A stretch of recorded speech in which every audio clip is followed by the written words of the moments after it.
Chapter 3. Suddenly there came a tapping.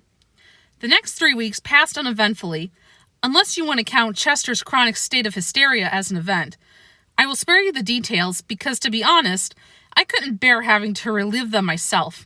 Suffice it to say that he spent the wee hours of many a night at Mr. Monroe's computer doing what he insisted on calling research, creating pie charts and spreadsheets on such topics as the different methods used in the Flesh Crawler series to transform household pets into unspeakable monstrosities, and common denominators among crows, authors of juvenile horror fiction, and kitchen appliances. I never really understood that one. I think it had something to do with the fact, Chester's word, that most of the household pets in the Flesh Crawlers books were transformed into unspeakable monstrosities with the aid of kitchen appliances. By the time our guests were to arrive, Chester was so tightly strung, you could have used him to hang out laundry. I'm not sure how he thought his research was going to be of any help, but he insisted it was crucial preparation. The other members of the household were busy preparing as well. Every day, Pete came home from school with reports of all that was being done to get ready for the famous author's visit. He also reported that no one was making fun of him any longer for liking M.T Graves. From the way he told it, winning this contest had turned him into some kind of hero. Of course, Pete often talks about himself in heroic terms, so it was hard to know if what he was saying was true or not. Kyle was back to being Pete's best friend, and had even made the welcome banner for our front yard. Pete and Toby were rereading the entire Flesh Crawler series, which had Howie running back and forth between their rooms trying to keep up. Mr. and Mrs. Monroe were busy getting the house ready and worrying about having everything just right for their important visitor. Apparently, they had been given some specific and rather puzzling instructions. I've never known a house guest to email a list of requests before, I heard Mr. Monroe say to his wife one day as he was making a dessert. I just happened to be in the kitchen at the time, in case any assistance was needed in protecting the floor from falling ingredients. And such odd requests, too, said Mrs. Monroe. He asks for Bunnicula to stay in his room with him. That's not so odd, said Mr. Monroe, as he stirred something that was making my salivary glands salivate. After all, he said he was interested in spending some quality time with the pets. Yes, but what about this? Mrs. Monroe went on, consulting a piece of paper.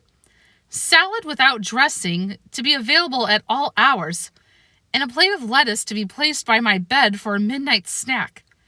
Mr. Monroe laughed. Well, I can't say it's my idea of a midnight snack, but to each his own. I guess he's just a bit eccentric. Or out of his mind, I could imagine Chester saying. But then, who was Chester to talk? He's been out of his mind so long, he needed a map to find his way back. On the afternoon M.T Graves was to arrive, I was deeply engrossed in preparations of my own that I felt a tapping on my eyelids. Chester, I said, if that's you, stop it at once. I need my sleep. You always need your sleep, Chester replied, even while continuing his annoying habit of knocking at my eyelids to wake me up. I hate it when he does this, especially when it's been a while since his nails have been clipped.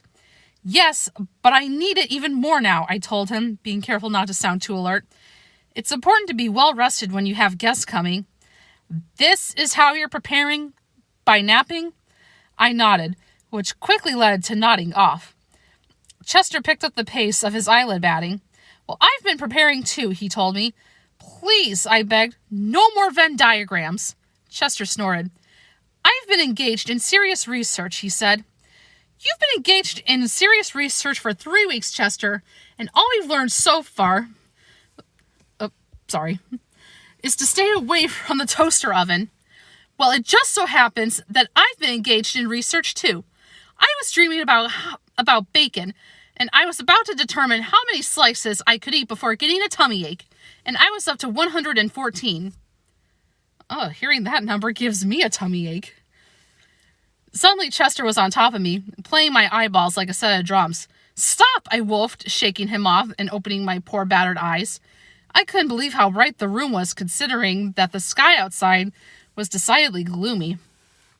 You didn't happen to bring any coffee with you, did you? Chester glared at me. I'm trying to be serious here, Harold, he said. I just thought, yes, well, think about this, he said. I sensed he was not about to ask if I wanted cinnamon with my cappuccino. I did some more research on M.T Graves last night, and I'm telling you, the guy is deranged. That's nice. It will give you something in common. Go ahead, Harold. Mock, ridicule, sneer, deride, disdain. Okay, I said. Chester has a fondness for the thesaurus that can be exhausting. Why is he deranged? And please tell me your answer doesn't involve a spreadsheet. 1, Chester began consulting the spreadsheet in his head. His favorite fish is the piranha. When asked why, he said, and I quote, "They are good eaters, leaving neither crumbs nor evidence behind." Evidence, Harold. A curious word, don't you think? Unless, of course, one is thinking about crime. 2, he was raised by his grandparents because his parents were never home. Why, you may ask? Or not, I thought.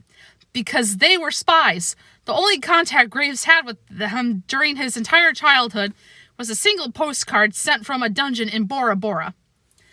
I shook my head, hoping to give the appearance of amazement, while in fact merely attempting to stay awake. And get this, Chester went on. When asked how he likes to spend his free time, he replied, I enjoy baking, playing with my chemistry set, and training my bats. Oh, and I do like to have a go at sorcery from time to time. Sorcery, Harold! Chemistry experiments! Bad trading! What more do you need to know? What sorts of things does he like to bake? I inquired. Chester didn't answer me. He was on a roll, and there was no getting him off of it. And what about this crow of his? He ranted. Do we think it's a coincidence that he's named for Edgar Allan Poe? Who? I asked. Edgar Allan Poe, the greatest writer of horror fiction of all time. Poe also wrote poems. Surely you've read his poem, The Raven. Before I could ask him why he was calling me Shirley, Chester narrowed his eyes and launched in a throaty recitation. Once upon a midnight dreary, while I pondered, weak and weary, over many a quaint and curious volume of forgotten lore, while I nodded, nearly napping, and suddenly there came a tapping. As of someone gently rapping at my chamber door. "'Tis some visitor," I muttered, tapping at my chamber door. Only this, and nothing more. I like the part about napping, I told him, and the tapping part reminds me of a certain someone who has a problem with a certain other someone gain his minimum daily requirement of sleep. But I can't say I really see your point. My point, Chester snapped, is that in the poem, the visitor on the other side of the door is a raven, Harold, which is more or less a crow, and this raven has only one thing to say. Corn? I conjectured. Nevermore, said Chester. To every question, every plea, every desperate cry, the answer is always the same. Nevermore. A word that, like the raven itself, serves as an omen foretelling a desolate descent into darkness. That's some word, I commented as Howie raced into the room and put an end to our conversation.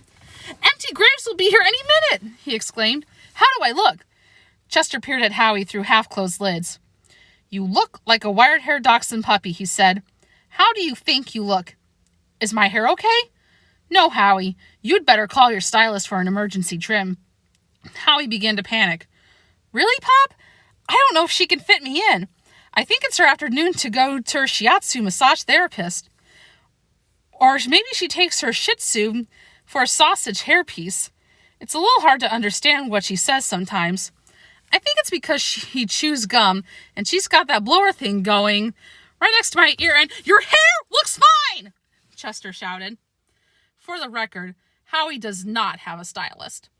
What he has is a very active imagination. All at once, there was the most alarming racket coming from our backyard. It sounded like the caws of 1,000 crows. When we ran to look out the dining room window, my speculation was confirmed. There filling the yard was a black cloud. There filling the yard like a black cloud were more crows than I'd ever seen in one place, screeching raucously as they swooped from tree to tree. Their presence made the dark sky even darker. Howie's eyes grew wide as water bowls. "Don't go in the yard," I heard him mutter as the Monroes came running in. "What's going on?" Toby asked. I felt his hand reach for the top of my head. "I don't know. I've never seen anything like this," said Mr. Monroe. The din outside was so deafening, we didn't even hear the other alarming noise at first. Who knows how long it had been going on? Then it seemed we all heard it at the same time. Turning as one and staring wide-eyed at the front door. From the other side of the door, there came a tapping. "Should we answer it?" said Mrs. Monroe. "Or we should answer it," said Mrs. Monroe. But no one moved. Who do you think is at the other side of the door? Think it's M.T Graves? Maybe a raven? Who knows? Join me for the next chapter, we'll find out.